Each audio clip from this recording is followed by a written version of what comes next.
In between peace and fury, you would find serenity. I think the Primordial Ocean embodies this concept perfectly. The sea is a contradiction, a vast, unbroken expanse that soothes the mind yet stretches endlessly into the unknown. Do you know what it is to be smothered by darkness? To hear nothing but waves and feel your body sway with something much larger than you. It's pitch black. It's terrifying. To be at the mercy of the ocean, to know that at any moment it could swallow you whole and you'd be powerless to stop it. It is a place of stillness, yet its depths churn with unseen forces. A sailor drifts across its surface, clinging to the illusion of control, but beneath him, the abyss watches, waiting. The ocean does not care for the affairs of men. It's ancient, patient, unfathomable. It offers peace, but only to those who don't look too closely. So what is it about the sea that still calls to us? And more importantly, what is it about Dredge that calls to me? Because on the surface, this is a fishing game. But as above, so below, it is a horror game. I had to ask myself, how is this possible?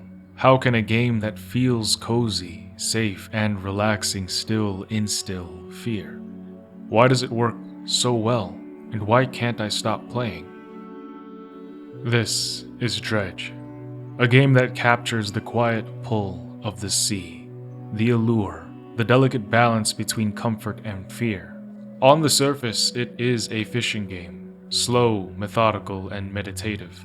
You cast your line, feel the gentle tension and pulse of the reel as you pull in your catch.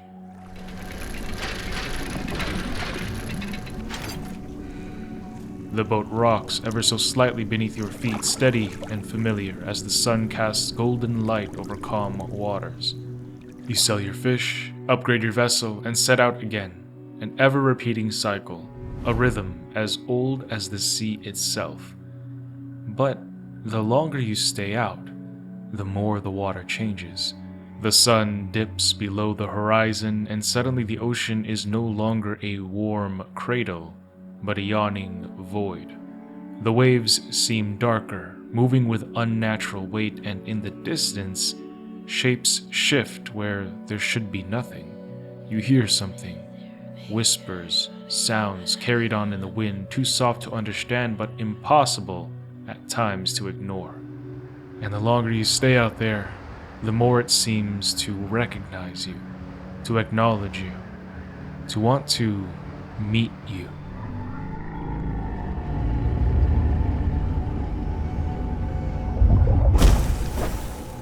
This is cozy horror at its finest, a genre that blends fear and comfort in a way that feels strangely inviting.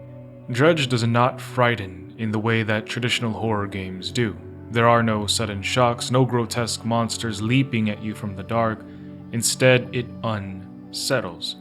It lures you in with the promise of quiet solitude, only to remind you in time that solitude can be just as terrifying as the unknown. Why do we find solace in the unsettling? Why do we return again and again to the quiet terror of the sea? If you like this video, reel it out of the depths of the YouTube ocean with the like button. If you don't like it, cast it back out to sea with the dislike button. All engagement is engagement, and don't get lost out at sea as we dive into the cozy horror of Dredge. Horror doesn't always wear the face of terror. It isn't always bloodied hands clawing at locked doors or the shrieks of something unnatural in the dark. Sometimes horror is quiet. It lingers in the air, in the spaces between sound, in the feeling that something is almost wrong but not quite. This is where cozy horror exists. Not in the extremes, but in the in-betweens. It is the kind of fear that does not overwhelm but lingers just enough to unsettle. It allows players to dip their toes into the unease without fully plunging into despair. Cozy evokes warmth, familiarity, a sense of safety, just like my wife. I love my wife. Horror is the opposite, unpredictable, eerie, and threatening. Yet, when blended correctly, the two create something uniquely compelling. Cozy horror allows us to explore the unsettling without being consumed by it. Another really good example of this is Cult of the Lamb. At face value, it is adorable. Soft, round-edged animal villagers, a charming art style, a sense of community as you build a home for your followers, but beneath that warmth lies something darker. The cult-like rituals, the looming presence of eldritch beings, the quiet realization that the power you wield comes at a cost. It's demonic. This works because of its contrast, the wholesome with the horrific, making each aspect feel stronger in the presence of the other. Some people have even said that Silent Hill and Bloodborne are cozy horror games as well. It might seem strange at first, both games are terrifying in their own right, but there is something about their worlds that invites a kind of comfort. The Bloodborne streets of Yharnam are shrouded in eerie stillness, its gothic city bathed in a cold, endless night, yet the game is intoxicating with its familiarity. You return to the hunter's dream, you wander around the ruins of a world long past its prime, and despite the horrors lurking in the shadows, there is a strange sense that you belong. Silent Hill captures this feeling. Its foggy streets are isolating, and yet they still feel like a place you've seen before, a dream half remembered. The horror is pervasive, but so is the pull to explore, to uncover, to understand. These works strike a delicate balance. They let the audience feel safe enough to continue exploring, even as the quiet discomfort settles into the back of their mind. The most unsettling horror is the kind that does not chase you. It's the one that lingers and simply reminds you that you are alone with it. The world of Dredge is not filled with towns teeming with life or characters eager to share their stories. The people you meet are isolated, withdrawn. They speak in hushed tones, offering half-truths and warnings disguised as casual conversation. No one tells you exactly what's wrong, only that you should be careful, that the nights are dangerous, that some things are better left unbound, to throw things back into the sea and leave them there. Some are even stricken with madness as they recognize you, remember you, and are traumatized. These are fishing villages after all, places where people survive off of the sea, where isolation is expected, but the more you listen, the more their words take on different weight. They don't just fear the unknown, they fear what they already understand. And so do you. The darkness in Dredge is not just visual, it's psychological. The longer you stay out, the more reality begins to twist. Monsters in the deep, eyes that follow you, stones that appear out of nowhere. The whispers, now unmistakably threading through the air like a song only half heard.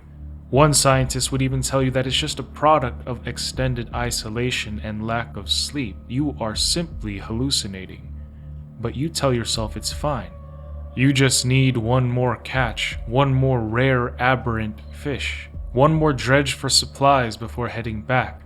There is comfort in repetition. But the longer you're here, the more you begin to realize that the fear does not only come from what lurks beneath the waves, it's coming from you, the man in the mirror. This is how obsession begins, and this is how the game mirrors its own story. The Collector is not just a stranger offering you power, he is a reflection of what you could become. Have become. Maybe. He's what happens when you take the search too far. He is the version of you bound to the rhythm of the sea. He went too deep. He dredged up something that should have stayed buried. A red and silver book. An artifact of the abyss, something that does not belong in human hands. And he paid the price for it. But the collector was not always this way. He had a life, a wife, but he lost her. His obsession drove him too far, and she was taken by the sea itself, lost in the pursuit of his knowledge, a casualty of his ambition, and so he devoted himself to undoing the past. The relics he asks you to find, the pocket watch, the music box, the ring, the necklace, the rusted key, they are not just lost treasures, they are remnants of a life that no longer exists. They are the traces of what he had before he became the collector. He believes that by retrieving them, he can set things right, that he can reverse time, that he can bring her back, but the sea does not give, it only takes. Yet he persists, lingering in the ruins of what he had done, trapped in a cycle of his own making, unable to move forward, unable to let go. He thinks he can force the sea to return her, that he can bend death itself, but the forces that dwell beneath the waves do not bargain, they do not listen to humans. His book, the Book of the Deep, the very first thing that led him to ruin, is not a tool, it is a door. It doesn't grant him power so much as it offers a path to something greater, something unknowable. He believes that through its pages, through its rituals and spells, he can bring back what he lost, that he can reach into the past and pull her from the depths, but the book is not salvation, it is temptation. The forces it calls upon are from an older land, an older power, older than the sky. They don't deal in love and longing, in human grief, they deal in hunger. The collector can't see this. He refuses to see it. He's not using the book is using him. When the final relic is gathered, the ritual is performed, and for a moment he is proven right. The sea stirs, something shifts, and the shape of the woman he loved begins to take form and rise from the depths of the sea. But this still wakes the deep, because when he brings his wife back, he also unleashes eldritch horrors upon the world. With his obsession to bring back his wife, he brought chaos upon the world. This Scottish eldritch horror game takes place out at sea on an oil rig, and it is beautifully terrifying. If you want to stay out at sea, click the video on the screen to deep dive into the psychology of that game's main character, Kaz McLeary.